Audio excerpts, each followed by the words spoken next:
Assalamualaikum warahmatullahi wabarakatuh. Saya Zaskia Maulida ingin menjelaskan dampak sosial informatika.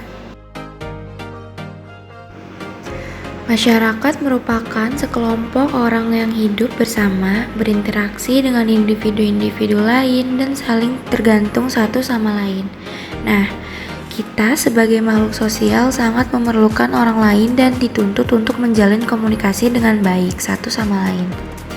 Keadaan masyarakat pada era globalisasi cenderung tidak dapat dipisahkan dengan teknologi informasi yang ada. Dengan adanya teknologi informasi dan komunikasi memudahkan kita dalam menjalin hubungan secara global. Teknologi ini sangat canggih sehingga memudahkan kita masuk ke dunia internasional dengan adanya fitur-fitur penunjang komunikasi. Tapi selain itu, mari kita bahas dampak dari teknologi yang sekarang kita gunakan. Berikut dampak positifnya. Yang pertama, ada meningkatnya interaksi sosial antar pengguna. Kita bandingkan dengan 25 tahun ke belakang, komunikasi yang paling canggih saat itu hanyalah telepon rumah atau surat menyurat. Sangat terbatas kan? Tapi sekarang kita dapat menggunakan berbagai aplikasi teknologi yang ada untuk berinteraksi dengan guru, teman, dan keluarga. Media sosial melalui internet membuat pengguna dapat berinteraksi dengan pengguna lain dan tetap terhubung satu sama yang lain.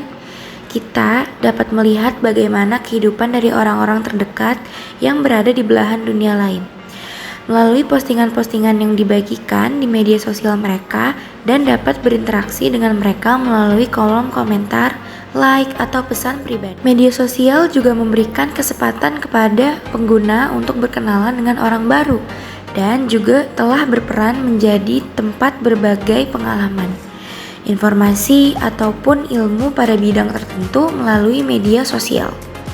Selain itu, media sosial aplikasi lainnya banyak berperan sebagai media interaksi seperti WhatsApp, Telegram, Line, dan lain-lain. Yang kedua adalah perubahan cara hidup. Perubahan cara hidup yang pertama adalah bekerja di rumah.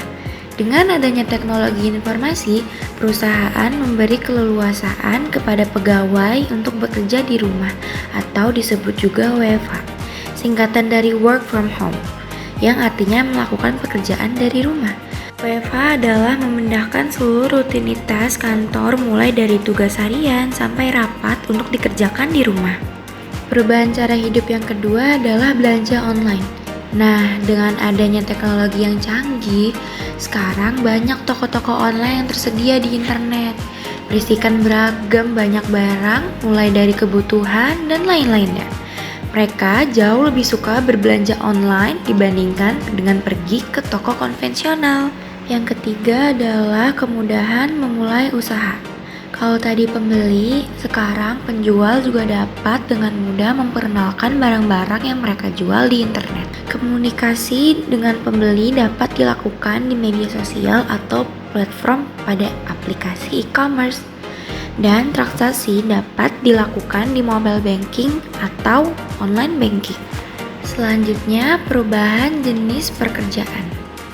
Yang pertama ada blogger.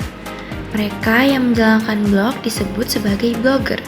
Blogger adalah individu yang suka berbagi bagian dari kehidupannya dengan menulis sebuah tulisan yang kemudian diposting dalam blog mereka. Postingan blog mereka bisa memuat berbagai topik, mulai dari seni, desain, olahraga, politik, kesehatan, komedi, dan masih banyak lagi. Yang kedua ada YouTuber. YouTuber diartikan sebagai seseorang yang membuat konten dan mempublikasikannya di YouTube.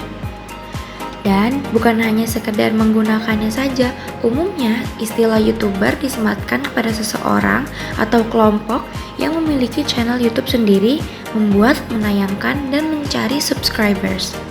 Lalu ada animator. Animator merupakan orang yang membuat suatu animasi dan juga orang-orang yang membuat gambar. Namun, mereka tidak hanya membuat gambar saja. Mereka membuat satu set gambar lalu mengkombinasikannya menjadi sebuah gambar yang bergerak dan hidup. Selanjutnya ada selebriti atau influencer. Selebriti atau influencer adalah individu yang memiliki kemampuan untuk memengaruhi orang lain melalui media sosial dan platform digital. Mereka membangun dan mempertahankan audiens setia dengan menyampaikan konten yang relevan dan menarik. Lalu ada layanan online lainnya, seperti layanan internet banking dapat memudahkan untuk transaksi kapan saja dan di mana saja.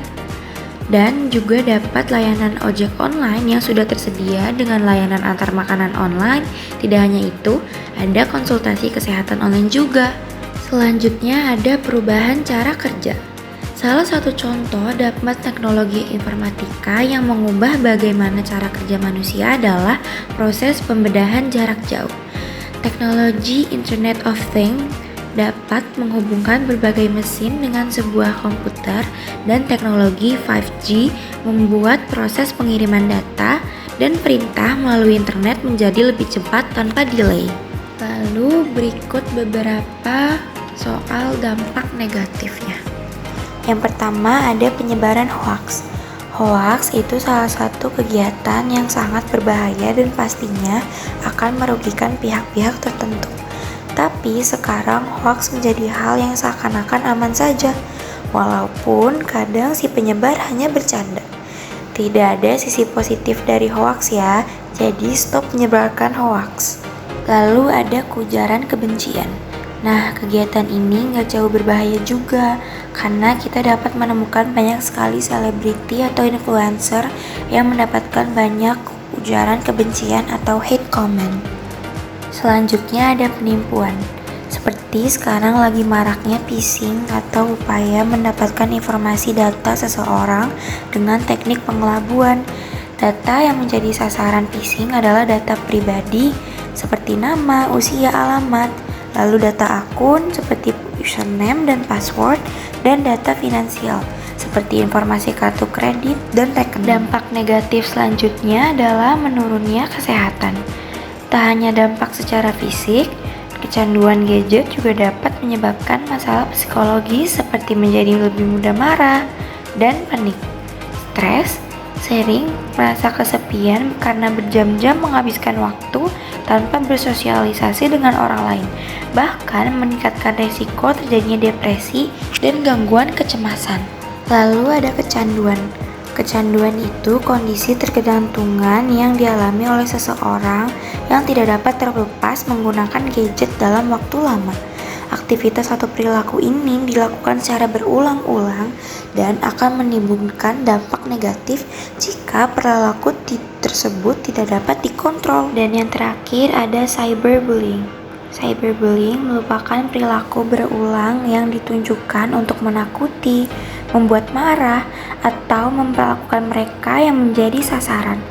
Contohnya termasuk menyebarkan kebohongan tentang seseorang atau memposting foto memalukan tentang seseorang di media sosial. Dapat disimpulkan bahwa perkembangan teknologi informatika merubah cara kita hidup melalui teknologi, memudahkan akses informasi, dan mendorong kerjasama global. Sekian video penjelasan dampak sosial informatika dari saya. Kurang lebihnya mohon maaf. Wassalamualaikum warahmatullahi wabarakatuh.